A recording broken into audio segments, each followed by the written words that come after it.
seja Deus. Nosso Deus é bom em todo tempo. E nós damos um lugar de honra ao Senhor nosso Deus aqui nesta noite em nossos corações. Amém? Eu quero ler com você o texto de Gênesis 41.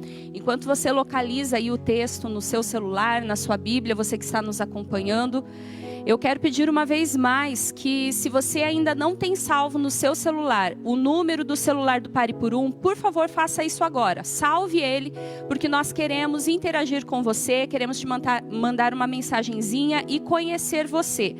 O número é o 41 98 890 0153. Repetindo, DDD 41 98 890 0153. Estamos aguardando você nos mandar um joinha, um oi ali no WhatsApp. Amém? Gênesis 41, nós vamos ouvir algo do coração de Deus para cada um de nós nesta noite. Gênesis 41, os versículos 51 e 52 dizem assim: E chamou José o primogênito, Manassés, porque disse: Deus me fez esquecer de todo o meu trabalho e de toda a casa de meu pai. E ao segundo chamou Efraim, porque disse: Deus me fez crescer na terra da minha aflição. Amém? Deus me fez crescer na terra da minha aflição. Vamos falar com Deus? Pai, o Senhor é bom em todo tempo e nós amamos ao Senhor. E queremos agora, Pai, te entregar os nossos corações e não apenas eles, mas nossas mentes, para que o Teu Espírito Santo fale conosco, ministre em nossas vidas aquilo que o Senhor tem preparado para cada um de nós. Desde já, Espírito Santo, em cada lar agora, alcança cada uma dessas pessoas que estão nos assistindo, as pessoas que estão aqui participando conosco. O Teu doce Espírito ministre aos nossos corações o Teu querer, a Tua vontade, em o nome de Jesus. Amém? Os dois filhos de José que nasceram a ele quando ele era governador do Egito. Você conhece com toda certeza a história de vida de José. Você sabe como ele sempre foi zombado, como ele sempre foi desprezado pelos seus irmãos na sua casa. Todo o contexto da história de José você conhece.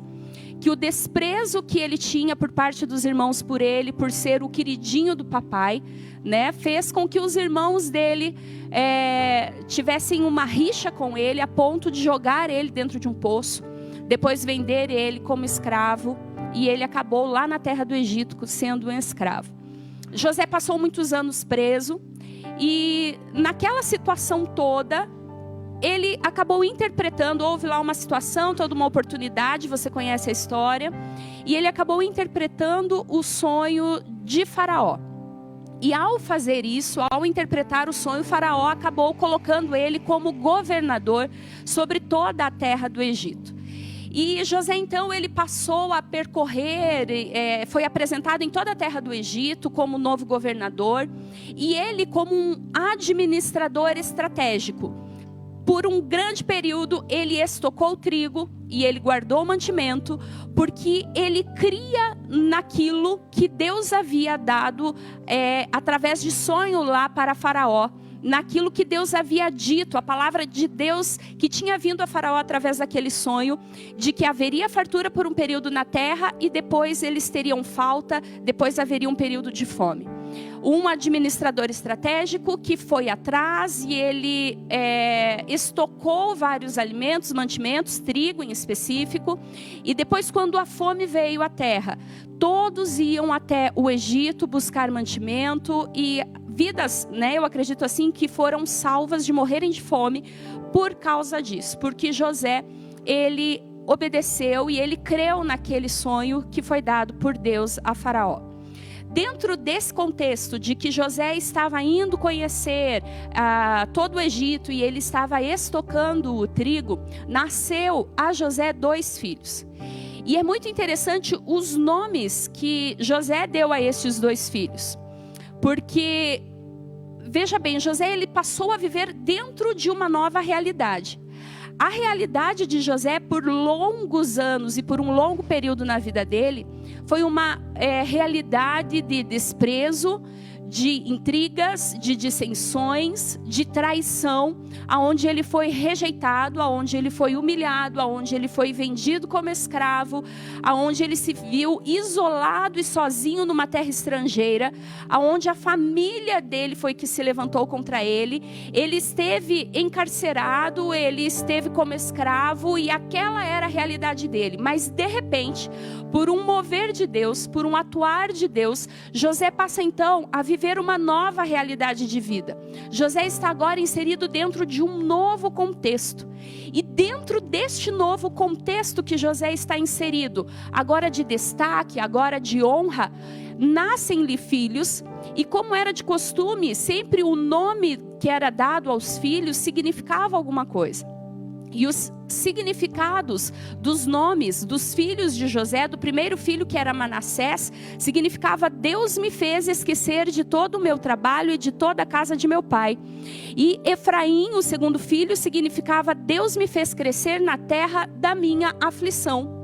José, dentro de uma nova realidade, ele não estava ainda com o seu coração amargurado. José, ele não estava mais passando por adversidades e ele reconhecia isso. Tanto que os nomes dos filhos dele comprovavam esta nova realidade. José foi um homem que ele sabia se mover nas mais diferentes circunstâncias. Enquanto ele estava isolado, enquanto ele estava rejeitado, nós não vemos nenhum relato bíblico dizendo que ele era revoltado, ou que ele se lançava contra pessoas, ou que ele instigava outros. Mas ele sempre permaneceu com o coração temente, reto e fiel diante de Deus.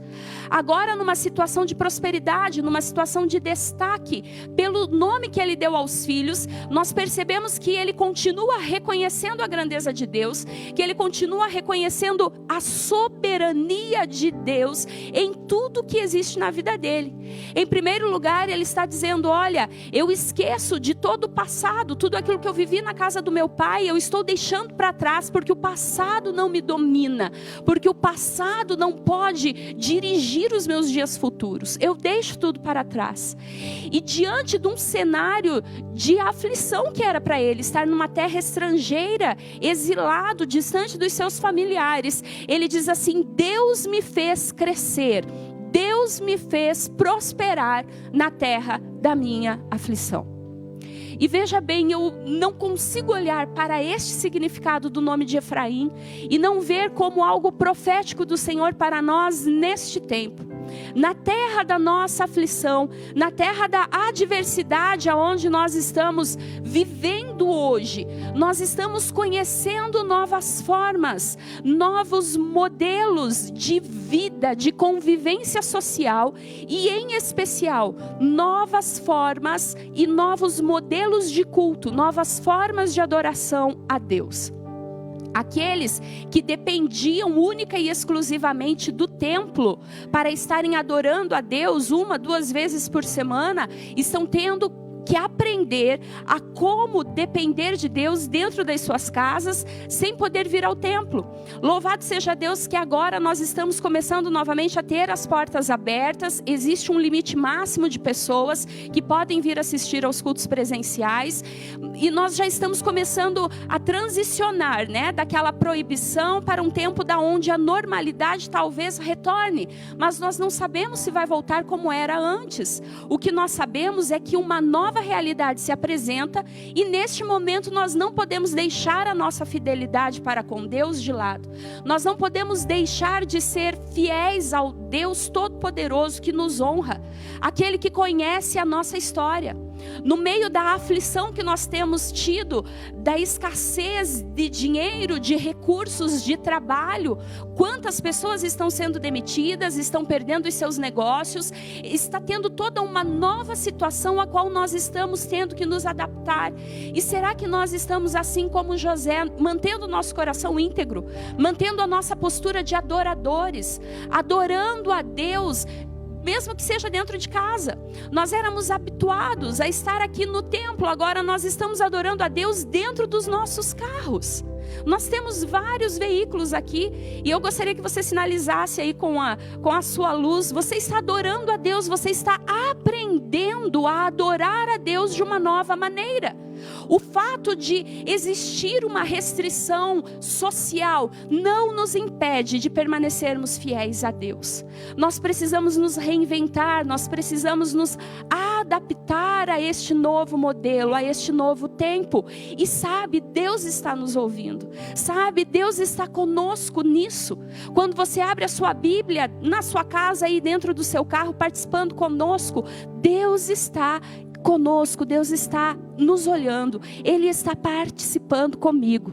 Você que está dentro do seu carro, interage conosco. Olha só outra coisa, as redes sociais. Tantas pessoas, nós sempre ouvimos terem restrições contra redes sociais, e hoje ela é uma ferramenta espetacular para que nós possamos continuar a transmitir o Evangelho. Então você que está aí agora na sua rede social, interage conosco, marca lá a hashtag, eu adoro a Deus dentro do meu carro. Coloque isso lá na rede social, participa conosco.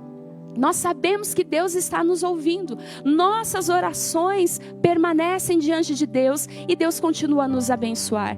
Você está aqui nesta noite, veio participar de um culto de Santa Ceia, porque a sua fidelidade, o seu compromisso com Deus permanece o mesmo. E é isso que nós vemos na vida de José e através dos filhos, dos nomes que José deu a seus filhos. Na nossa história, nós podemos observar o mesmo relato de fidelidade. O passado precisa ficar para trás. Daqui a algumas semanas, a alguns meses, nós vamos retomar as nossas rotinas em sua totalidade. E nós precisamos esquecer as coisas ruins que passamos, que vivemos e sobrevivemos, porque o nosso Deus esteve conosco, nosso Deus permaneceu fiel e nos trouxe até aqui, a um lugar de superação, em um lugar onde nós podemos olhar e dizer: o Senhor permaneceu fiel, Deus foi fiel comigo. Ressignificar todo este tempo, fazendo com que Ele nos conduza a uma comunhão, a uma intimidade maior com o nosso Deus. Eu sei que aonde você está, o seu coração permanece fiel. E assim como José, ele demonstrou em suas atitudes, através da escolha do nome dos seus filhos, que o coração dele permanecia em Deus e que ele reconhecia a fidelidade de Deus em meio à adversidade. Na terra da sua aflição, creia, o Senhor Deus vai fazer um grande milagre por você. Na terra da aflição que você está vivendo hoje, Deus permanece fiel. Ele não perdeu o controle de nada e Ele vai abençoar você. Ele vai sim fazer um caminho de milagres no meio de tudo isso que você está vivendo. Você vai ver a porta se abrir, você vai ver a cura chegar para o seu familiar que talvez esteja infectado com o coronavírus. Você vai ver a cura chegar para os seus familiares, para os seus queridos que estão em casa adoentados com qualquer tipo de doença ou enfermidade. Você vai ver o milagre de Deus na sua vida financeira. Você vai ver o milagre do Deus provedor agindo na sua casa. Você não vai ter falta de nada, porque nesta terra de aflição você pode esperar a providência e a provisão de Deus, porque Deus permanece o mesmo. Ele não esquece de você. Ele ama você e Ele quer te abençoar. E certos disso, certos desta realidade, eu quero orar com você agora, que está na sua casa passando por um momento de dificuldade.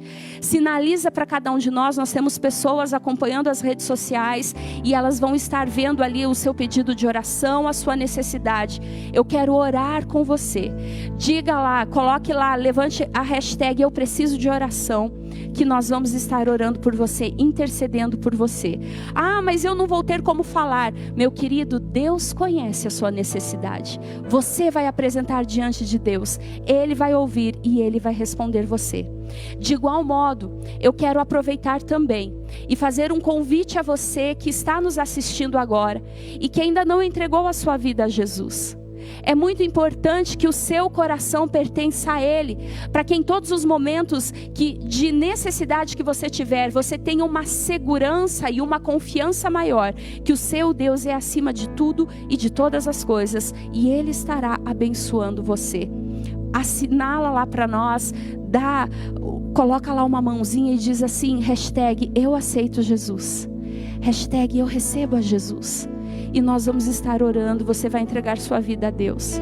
Você já entregou a sua vida a Deus, mas este momento de tanta adversidade fez você questionar a soberania de Deus na sua história, na história do mundo. E você está dizendo assim, por que Deus nos abandonou? Por que é que Deus está deixando essas coisas acontecerem comigo? E hoje você reconhece que o seu coração precisa permanecer fiel a Deus em meio à adversidade.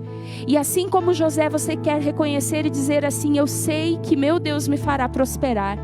Então você quer voltar seu coração a Jesus. Você já o recebeu como seu Senhor e Salvador, mas você quer nesta noite voltar à casa do Pai. Assinala lá pra gente e escreve #estou voltando para a casa do Pai. E nós vamos orar com você.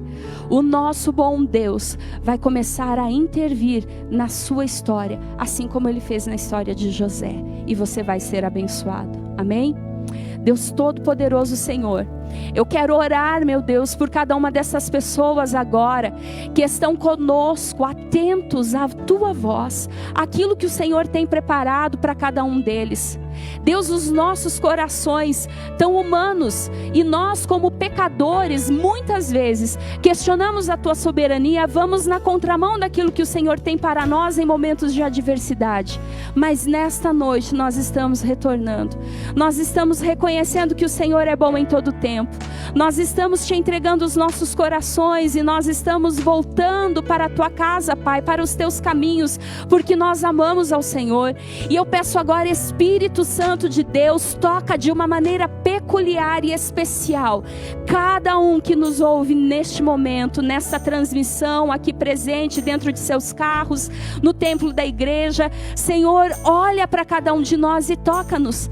Só o Senhor sabe aquilo que precisamos, e eu clamo por um tempo de prosperidade, de milagre, ó Deus, sobre cada lar, sobre cada empresa, sobre cada trabalho, sobre cada vida, Pai, sobre cada um, em o nome de Jesus. Sejam Teus filhos abençoados, prósperos, e ó Deus, que haja uma grande festa nos céus por aqueles que nessa noite Te recebem como Senhor e Salvador de suas vidas, em o nome de Jesus. Amém?